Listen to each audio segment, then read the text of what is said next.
దీపావళి తరువాతి 4వ రోజు గోవర్ధనగిరి పూజను చేస్తారు. ఈ రోజును శ్రీకృష్ణుడు ఇంద్రుణ్ణి జయించిన రోజుగా పండుగ జరుపుకుంటారు. బృందావనంలో దేవతలకు అధిపతి అయిన ఇంద్రుణ్ణి సంతృప్తిపరిచేందుకు ప్రతి సంవత్సరం వైభవంగా ప్రజలు పూజలు నిర్వహిస్తుంటారు.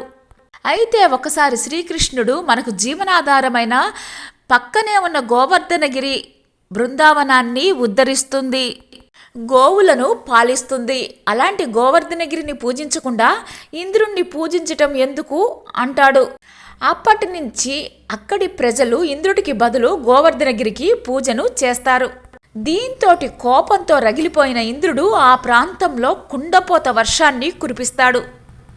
అప్పుడు కృష్ణుడు అక్కడ అతి పెద్ద గోవర్ధన పర్వతాన్ని తన చిటికెన వేలితోటి ఎత్తి ప్రజలను, గోవులను దాని కింద ఉంచి రక్షిస్తాడు.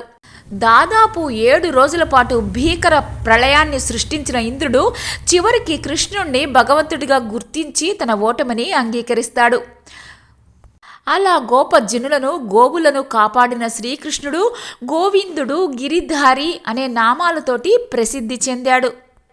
ఈ రోజున శ్రీకృష్ణునికి గోవర్ధనగిరికి అందుకే పూజలు చేస్తారు. పూజా సమయంలో ధాన్యపు భారాన్ని సమర్పిస్తారు. ఉత్తరప్రదేశ్ రాష్ట్రంలోని మధుర జిల్లాలో బృందావనకు సమీపంలో గోవర్ధనగిరి ఉంది. దీనినే వజ్రగిరి అని కూడా అంటారు. యమునా నది తీరాన ఉండే ఈ క్షేత్రం ఆధ్యాత్మిక శోభతోటి ఆకర్షణీయంగా కనిపిస్తుంది. గోవర్ధన పర్వతం దగ్గర గోవర్ధన మందిరం కూడా ఉంటుంది. ఇక్కడి ప్రజలు శ్రీకృష్ణుడిని దర్శించుకొని గోవర్ధనగిరి ప్రదక్షిణానికి బయలుదేరుతారు.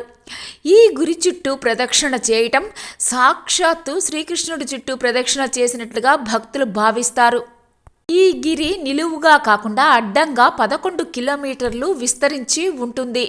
గిరి ప్రదక్షిణ చేసేవారు 11 కిలోమీటర్లు చుట్టి రావాలి.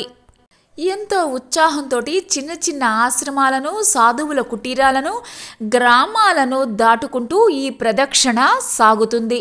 కొందరు భక్తులు కుటుంబంతో సహా గోవర్ధనగిరి చుట్టూ సాష్టాంగ ప్రదక్షిణ కూడా చేస్తారు.